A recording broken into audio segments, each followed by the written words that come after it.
I'm going to be talking about animating the main villain in Marvel's Spider-Man, or subtitled, What? I'm Rigging How Many Legs? So, as you may have heard, my name is Sol Brennan. I'm a character TD at Insomniac Games. This is actually our 25th year in the games industry, 25 years as a company. That's a pretty big milestone for a company in this industry, so go us. Thank you. A little bit about myself. Character TD, rigger, whatever you want to call me. I've got about 7 years experience. I worked on Marvel's Spider-Man, obviously. That's what I'm going to talk about today. Before that, I worked at Ready at Dawn on Lone Echo for the Oculus. It was VR. And then after that, before that, worked on the Order 1886, as you might have gathered from the little factoid before this talk. Just want to get this clarified. There will be spoilers. I'm going to be talking about the main villain of Spider-Man, so if you don't wish to be spoiled, like, you're out of luck. No, seriously, leave now if you don't want to be spoiled. You've got like 10 seconds. The game's been out since September, but let's be honest here, who plays video games these days anyways? So, now that you've been warned, let's introduce our main villain. There we go.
As you might have gathered, here's our main villain, Dr. Octopus, or known as Doc Ock. Who is Doc Ock? He's actually Octavius, but I mean, most people familiar with Spider-Man might recognize him. But let's talk about our Doc in Spider-Man for the PS4. So he's Peter's friendly and father-like mentor at first. He starts off on the journey with pure intentions to help the world with his advanced prosthetics research. However, his work, combined with his own developing neurological disorder, slowly turns him into our main antagonist over the course of the game. We have to show the evolution of our trusted friend and boss transform into our greatest foe. And this would have to be one that was strong enough to challenge and match the strength of Spider-Man himself. So a signature feature of Doc is his tentacles, and we wanted to foreshadow these throughout the story. Here you can see some earlier moments in the game before Otto turns that hint his fate. And then when he does turn, you guys can see how it goes in this clip here. Wait, where are the arms? Oh, wow. So cool. But how did you... Intracranial neural network. Neurotransmission speeds under 1 nanosecond. Faster than signals travel inside the brain. Never mind to an external prosthesis. We did it, Peter. No one can take this away from us. Okay, so now you know a little bit about the character. Let's talk about how we went about creating him. So let's take a step back and let's talk about the rig itself. So Doc's rig is probably one of the most complicated rigs in our entire game. bar the faces, which, by the way, Noah Alzair, fellow Insomniac and Character TD, is doing a talk on later this week. If you can go see it, it's called Superhumans of New York, Managing the Many Faces in Marvel's Spider-Man. It's here, Wednesday, 5 p.m. Go see it. But back to these, they were really complicated. It was like having 4 extra characters attached to the back of Doc. Doc was the tentacles, and without them, he wasn't the formidable foe that he becomes. So they were important, and because of that, I'm going to be specifically talking about them in this talk. So what were they going to do in general? Well, we knew they were going to grab, they were going to reach, they were going to stretch, they were going to grow, swipe, attack, and even climb buildings. And we had to do this all real time and all in engine. And all we have in the engine at the end of the day is a bunch of joints. So how do we make them? So let's go over what we had at the end first, right? So it was, I'm sorry, an animator's nightmare, okay? We had 4 tentacles, obviously, 790 joints, 552 of them alone in the tentacles, over 800,000 vertices, and 700,000 of them were in the tentacles. And of course, this was all with the biped rig that he was attached to. So initially, I wanted to create one body and one tentacle, right? And then have the tentacle duplicated at runtime and attached to the body. This way, I would only have to pay the cost for one tentacle engine and then only have to maintain and update one tentacle too. However, this poses some problems because engine side, we didn't have the ability to cheaply attach and detach the tentacles. So, and also our AnimSet editor, which we animators use to view gameplay animations, couldn't support multiple models at once. So it meant that if they wanted to view the animations, they would have to view separate windows for the tentacles and for Doc, which, in the end of the day, wasn't very useful or efficient for them. So because we had a tight schedule, I mean, the rig had to be done in a matter of weeks, I decided to take an upfront cost and instead go for plan B, which was everything in the kitchen sink. So just chuck it all in there, right? Good things about it was it'd be less error prone, easier to debug. Animators could view it in tools, and then also all of our mirroring, which in engine and in our tools came for free, right? But the cons of this was it was one big mega asset, and it would be way harder to maintain because every time I needed to make a change to one of the tentacles, I'd have to do it 3 times over. So our first challenge actually was also like when we're building a rig, right? We need to know the specifications of it, like how long were the tentacles? How we didn't know that. How could we solve that? So my idea was to work in layers and to work iteratively. So I gave the animators the means to stretch the rig to whatever length they needed to, with the promise that later down the line I'd bring on the tech seamlessly that would make it look correct in game. And this was all done via this layered system that I have here. On the top layer, we have our main shape controls, our secondary controls, and then we have a little rigging layer. Don't worry about that one. And then below that, we had animator tweak controls, which honestly, they never, if ever, really touched. It was just for like little tweaks to the shapes. And then below that, everything below that was free for all. That was free game for me. I could play with that to my heart's content and not affect any of the animation, which means I could increase resolution, decrease resolution, move joints, and animators' animations would be unaffected. So another thing is, how do we actually build it? Like, so I said the tentacles were 20 meters long in the end, right?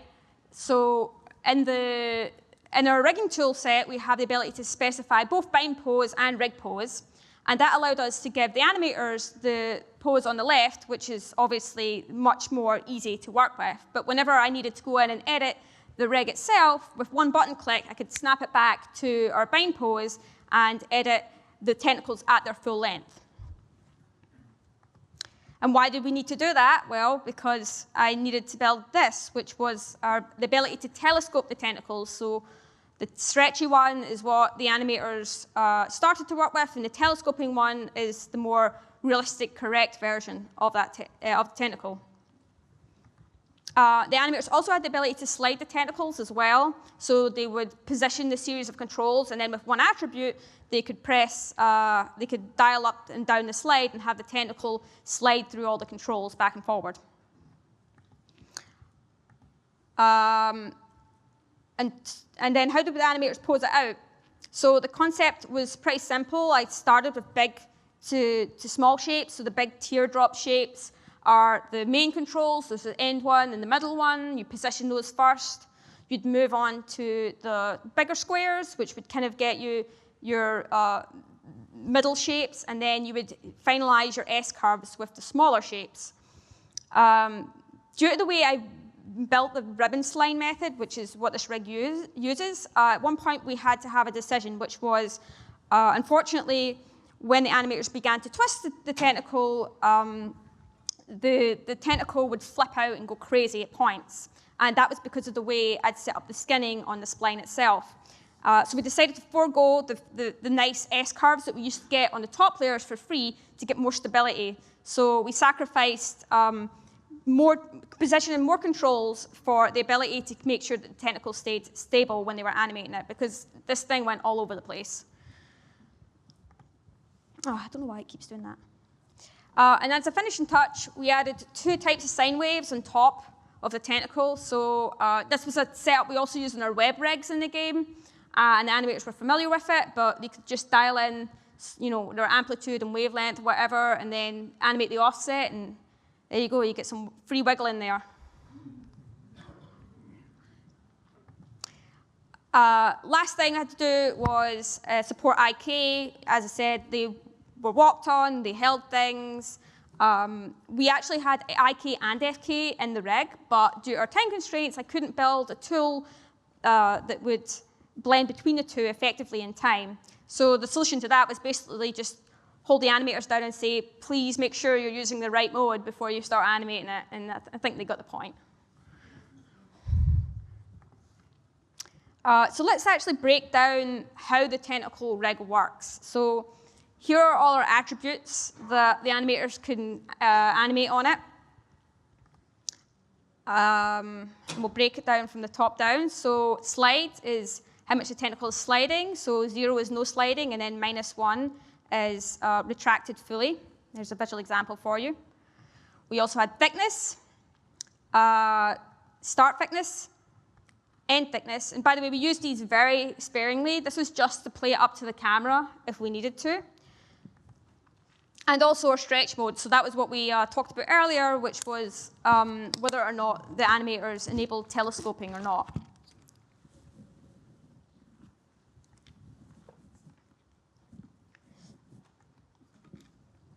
So here's equivalent variables we're going to be using. So this is, I've written this out in a bit of pseudocode for you.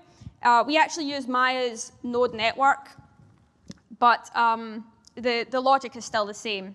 So we have our slide, our thickness scale, our start thickness, our end thickness, and our stretch mode, right? And then we have some static parameters we've got to keep track of, which is our total number of joints. So say we have 55 joints in a tentacle, which, by the way, is being a bit conservative here. Our start length, which is the overall length of the ribbon before we start animating it, and our joint number, which is the joint we're actually tracking. So this code I'm about to show you is duplicated for every joint that's in the rig. And so say we're targeting joint 18 right now. And then we have a dynamic value, which is the current length. So we need that current length to figure out the scalar value of the tentacle overall. So then we use all that to get our joints positioned. So this is before scale and slide. So we work out our incremental value, which is 1 divided by number of joints plus 1. And to get our joint position in 0 to 1 clamp space, we times that by our joint number, which, by the way, I said was like 18. To get our ribbon scalar value, we take our start length of our ribbon and divide it by current length, and that gives you this. So there it is, chilling out on the surface right there. But if we want to add some extra logic to this, or stretchy chain logic, or our telescoping logic, we have to first get the current position scale, which is our ribbon scalar value, and times by our joint position. Then if we want to figure out slide, which was another attribute you could animate, as you saw a couple of slides back, we need our reverse joint position, which is 1 negative current joint position scale, and then finally we get our UV position by adding slide onto that, which gives you this. Same thing for the grow chain logic, except miss the first line. This is what it looks like in action. So finally, we're actually running two concurrent logic for the tentacles under the hood. We have our stretchy tentacle, and our telescoping tentacle. So we have to figure out which one we've got enabled. So we have our blender value, which is we get that stretch node, and we get 1 and we negative the stretch mode from that, and that's essentially a reverse node in Maya. And in that, we feed our world space position. I got these from motion paths, but you can get them however you want. And then that will tell you, where it is depending on which tentacle or which setup you're using. Same thing for thickness as well, because we need to find out the comparative thickness, and it's different for whether it's stretchy or whether it's telescoping.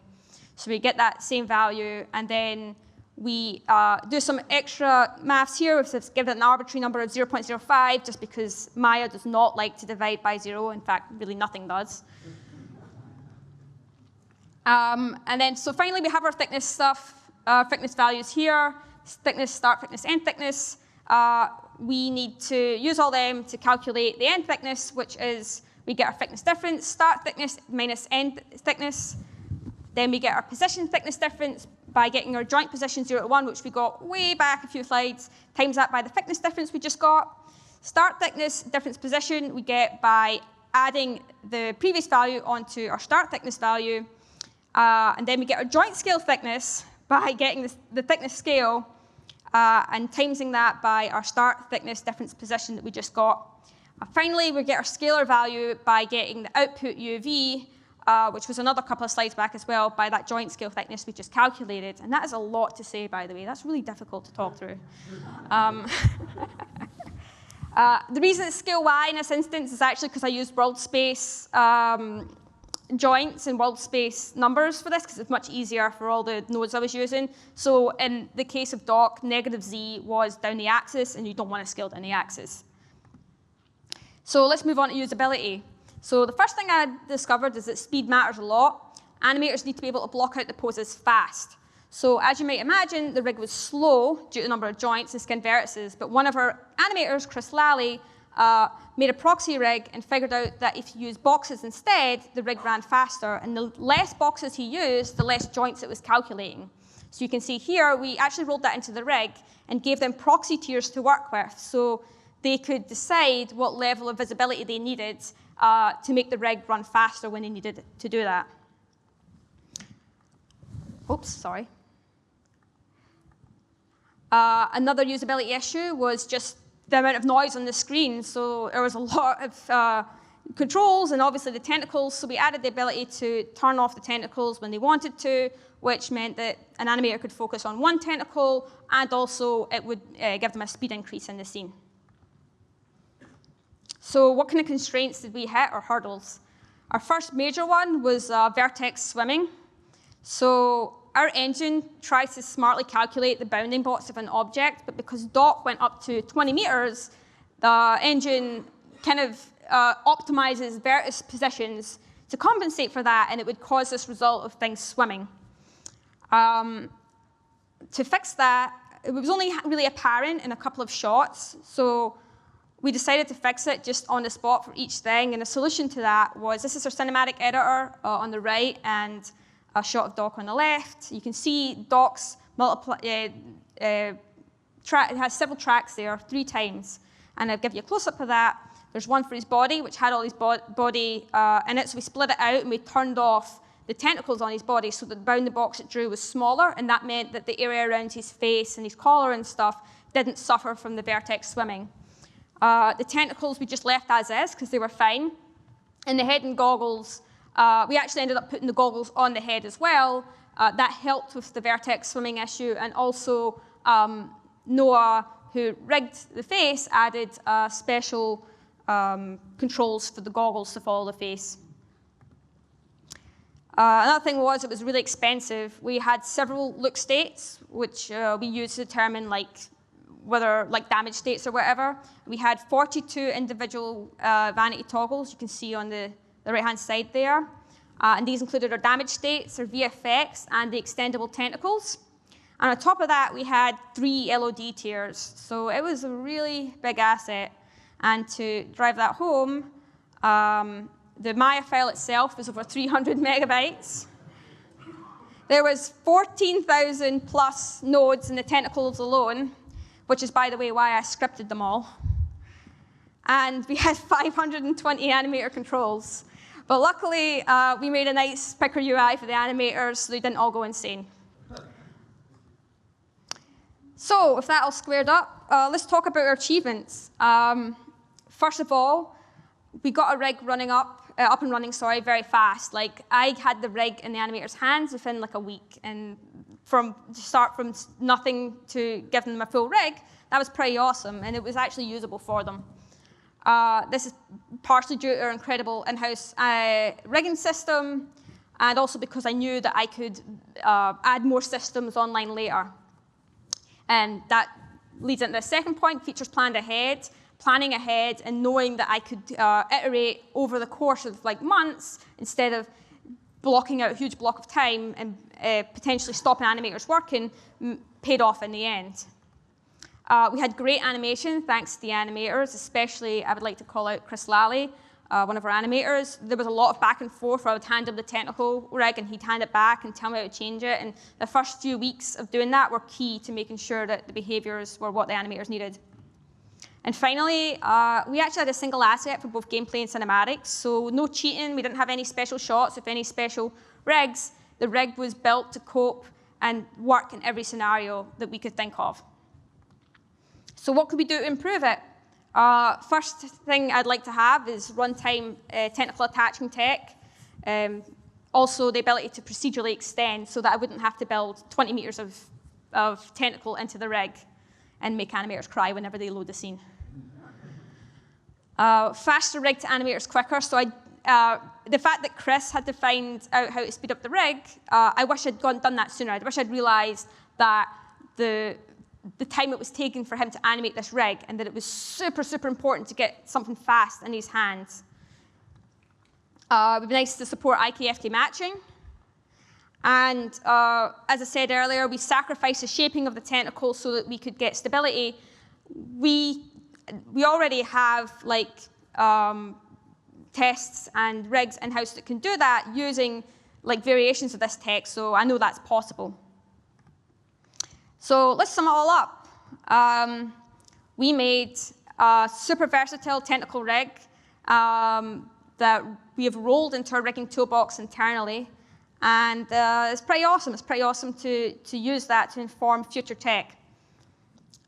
We also made one of the best gaming superhero villains ever. I mean, I know that's a bit subjective, but people really digged it. And I know I've probably spoiled a lot for you in this talk, but if I'm not going to spoil one thing, it's the actual ending of the game. If you haven't played the game, please go play it. People love the ending. It's a fantastic performance.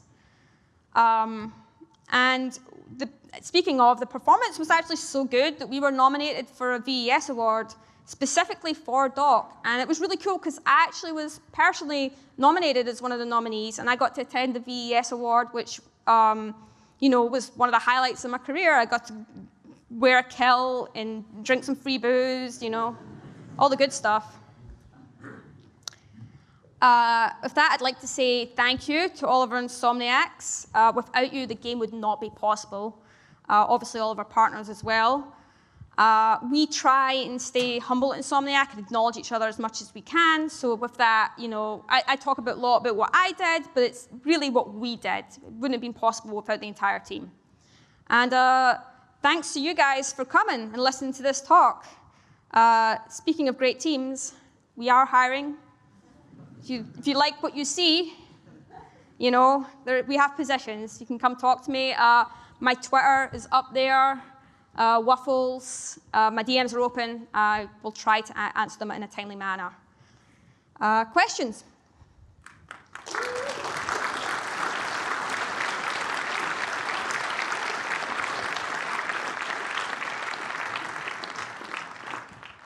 Also, thank you guys for being really gentle. This is my first GDC talk, so I'm like nervous as all hell right now.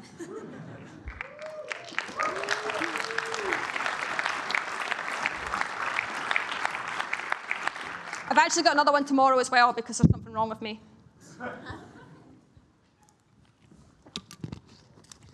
All right, got a question? Yeah, just wait until you're ready. So first of all, fantastic talk. A couple of questions, if that's okay. So when it comes to scene performance, we generally getting 30 frames per second in your scenes? So the question was, do we normally get 30 frames per second in our scenes? First of all, excellent accent. I really dig it. All right, ditto. A bit more authentic than mine by now, I'd imagine, but whatever. I would say generally, like that would be a question for the animators, but I would err on, with our proxy rigs, possibly, but, or maybe definitely in some of the lighter scenes, in some of the heavier scenes. I mean, one scene in particular, we had a crowd below with like 20 people at least. I don't even know how many more actually, and Doc himself, and I would say no in that instance. But we did devise a lot of tools in-house to try and alleviate that. We would have geocaching to cache out geometry and characters. We had proxy rig stubbins for every single character of every different archetype. So obviously we said to the animators, please, please, please unreference things if you're not using them, because that really helps too.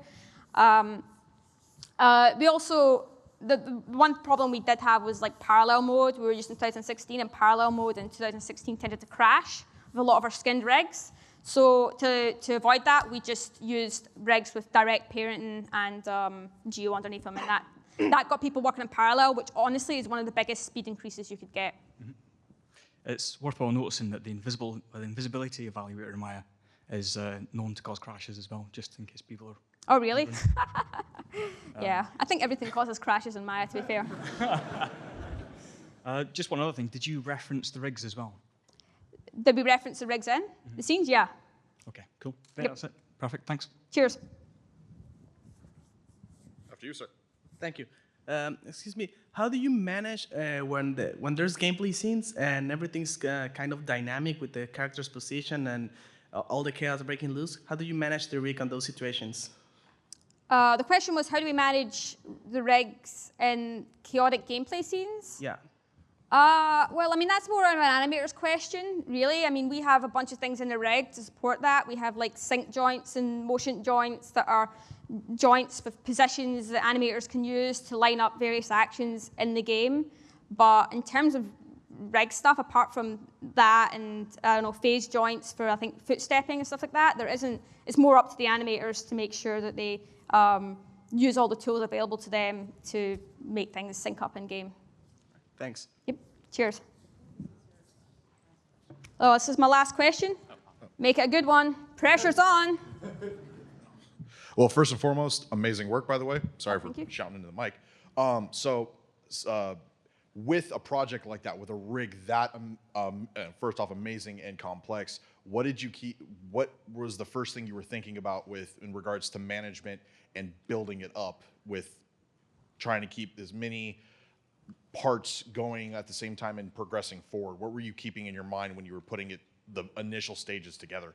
So the question was, what did I keep in mind when I was initially setting up or planning out rigs like that? I mean, the first thing you really got to think about is as soon as you make something and release it into the wild, people are going to run with it.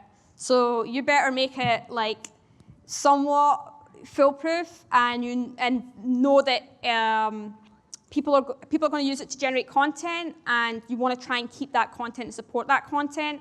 So I would say, unless you're very secretly like in cahoots with one other person and you're passing back a file back and forth, like I would make sure that whatever you release to the team, the work they do on it can be preserved for all the next upgrades that you do on it, on the rig itself. Fantastic. Thank you. Cheers. Cool. I think that's us.